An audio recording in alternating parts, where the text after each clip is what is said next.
सुप्रभात विद्यार्थियों। आज हिंदी में हमारा टॉपिक है वाक्य बनाइए। वाक्य बनाइए। वाक्य क्या होते हैं? शब्दों के मेल को वाक्य कहते हैं। उचित शब्दों को जोड़कर जो लाइन हम बनाते हैं उसको क्या कहते हैं? वाक्य, है ना। जैसे छोटे छोटे अक्षरों को जोड़ने से तो क्या बनते हैं? शब्द बनते हैं। और शब्दों को जब हम जोड़ेंगे तो क्या बनेगा? वाक्य। तो आज हम यहाँ लिखेंगे वाक्य बनाइए। मैं यहाँ कुछ शब्द लिखूंगी और उन शब्दों का प्रयोग करके हमें सार्थक वाक्य बनाने हैं। सार्थक मतलब जिनका मीनिंग निकले, मीनिंगफुल वाक्य बनाने हैं। तो नंबर 1 मैंने यहाँ लिखा गांव।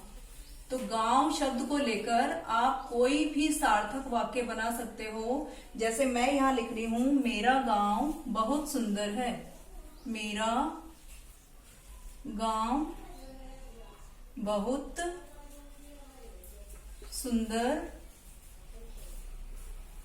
बहुत सुंदर है। ठीक है, ये मैंने बनाया गांव शब्द को लेकर वाक्य। और एक बात हमेशा याद रखना, जब भी हम कोई भी शब्द लिखते हैं, कोई वाक्य बनाते हैं, हम कोई भी वाक्य लिख रहे हैं, उसके बीच में, हर शब्द के बीच में प्रॉपर डिस्टेंस होना चाहिए। ठीक है, गैप होना चाहिए। उसी से हमें शब्दों की अलग अलग पहचान होगी और हम शब्दों को अलग अलग अच्छे तरीके से पढ़ पाएंगे। अगर हम इनको सबको एक साथ लिख देंगे तो हमें पढ़ने में बहुत दिक्कत होती है और वो दिखने में भी अच्छा नहीं लगता। तो राइटिंग हमेशा आपको सुंदर सुंदर करनी है और हर शब्द के बीच में प्रॉपर गैप होना चाहिए। नेक्स्ट है हमारा सुंदर। नेक्स्ट वाक्य है, शब्द है मेरा सुंदर। सुंदर शब्द है। इस सुंदर शब्द को हमें वाक्य में प्रयोग करना है।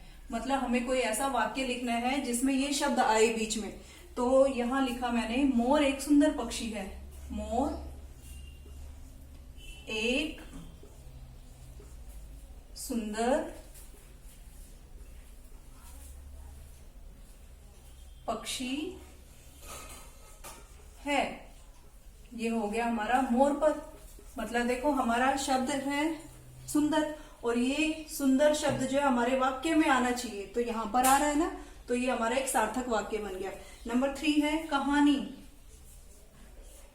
कहानी।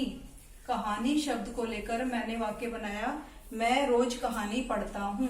मैं रोज कहानी पढ़ता हूं।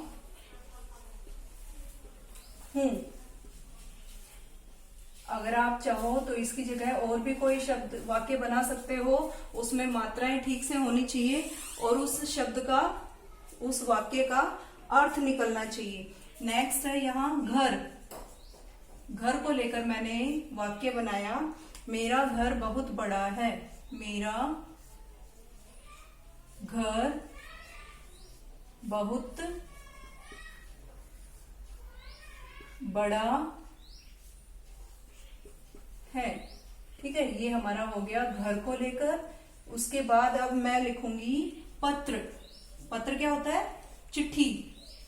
पत्र को क्या बोलते हैं? चिट्ठी।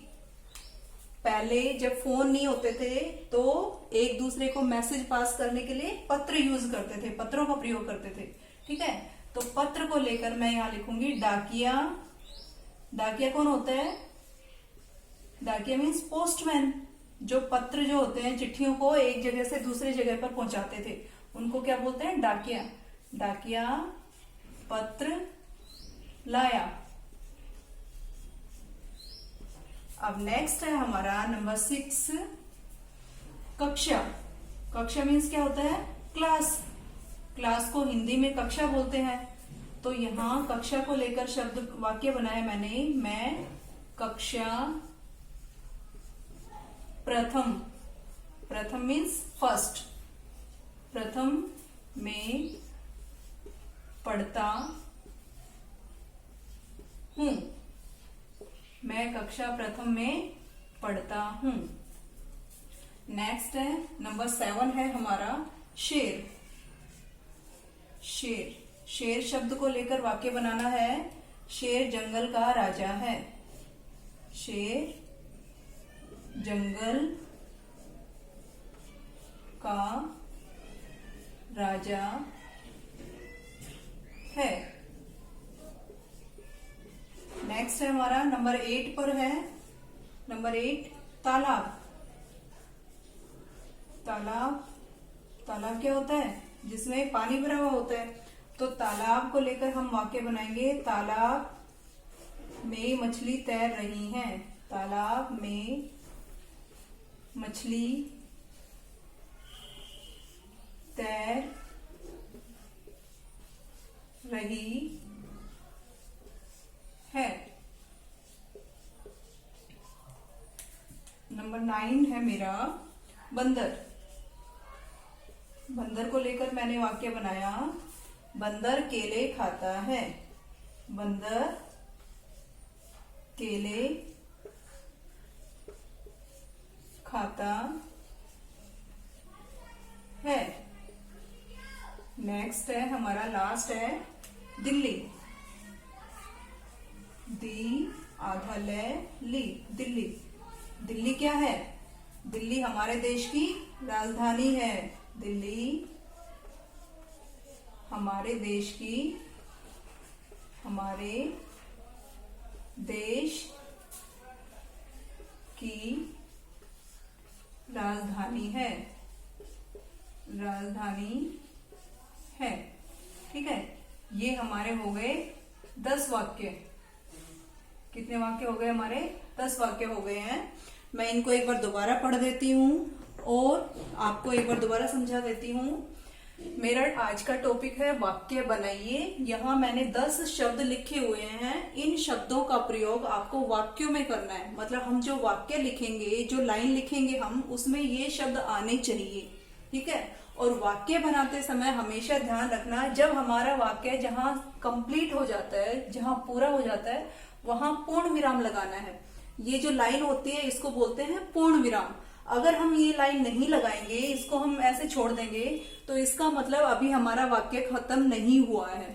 ठीक है, जबकि हमें पता है हमारे यहाँ वाक्य खत्म हो गया। अगर हमारा वाक्य खत्म हो गया तो मैं यहाँ एक पूर्ण विराम लगा देंगे। ठीक है, इसके बाद जब आप देखो नोटबुक में जब आप लिखते हो, एक वाक्य हमारे यहाँ खत्म हो गया, यहाँ पूर्ण विराम आ गया। उसके बाद जब कुछ आगे लिखते हैं, इसका मतलब वो हमारा दूसरा वाक्य शुरू हो जाता है। तो चलो एक बार इसको पढ़ते हैं। पहला वाक्य है हमारा, शब्द है गांव। गांव को लेकर मैंने बनाया, मेरा गांव बहुत सुंदर है। आप इस शब्द को लेकर और भी बहुत सारे, मैं गांव में रहता हूँ, मेरा गांव बहुत बड़ा है। ठीक है, ऐसे ही सुंदर, मोर एक सुंदर पक्षी है, या मैं बहुत सुंदर हूँ, मेरी माँ बहुत सुंदर है, मेरा मित्र बहुत सुंदर है। आप सुंदर शब्द को लेकर बहुत सारे, ये जो शब्द है ना, इसमें ऐसा नहीं है कि आप यही वाक्य बनाओ। आप बहुत सारे शब्द बना सकते हो, लेकिन बहुत सारे वाक्य बना सकते हो, लेकिन वो वाक्य जो हैं उनमें मात्रा ही सही होनी चाहिए शब्दों में, और वो वाक्य एकदम उचित होने चाहिए, सार्थक होने चाहिए, मीनिंगफुल होने चाहिए। मतलब ऐसा नहीं है कि जैसे मैंने ये घर को लेकर बनाया, मेरा घर बहुत बड़ा है। देखो इसको हम पढ़ रहे हैं तो इसका एक मीनिंग निकल रहा है ना कि मेरा घर बहुत बड़ा है। अगर इसको हम लिखें मेरा बड़ा घर बहुत है, तो उसमें कोई मीनिंग नहीं निकलता। तो जो भी आप वाक्य बनाते हो उसमें ये ध्यान रखना कि उस वाक्य का एक अर्थ निकले। ठीक है, तो चलो इसको पढ़ देते हैं। यहाँ तक हमने पढ़ा। अगला है कहानी, मैं रोज कहानी पढ़ता हूँ। नेक्स्ट है घर, मेरा घर बहुत बड़ा है। पत्र, डाकिया पत्र लाया। कक्षा, मैं कक्षा प्रथम में पढ़ता हूँ। शेर, शेर जंगल का राजा है। तालाब, तालाब में मछली तैर रही है। बंदर, बंदर केले खाता है। दिल्ली, दिल्ली हमारे देश की राजधानी है। देखो ये मेरा वाक्य थोड़ा बड़ा हो गया। अगर आपको इसको और छोटा लिखना है तो आप ऐसा लिख, दिल्ली एक बहुत बड़ा शहर है, दिल्ली शहर का नाम है, मैं दिल्ली घूमने गया, है ना। तो ऐसे बहुत सारे इन शब्दों को लेकर हम बहुत सारे वाक्य बना सकते हैं। अभी तो आप इनको लिखिए और ध्यान रखना लिखते समय मात्रा मिस्टेक नहीं होनी चाहिए, और हर शब्द के बीच में प्रॉपर गैप होना चाहिए, और जहां हमारा वाक्य कंप्लीट हो रहा है वहां पर हमें फुल स्टॉप लगाना है। Thank you.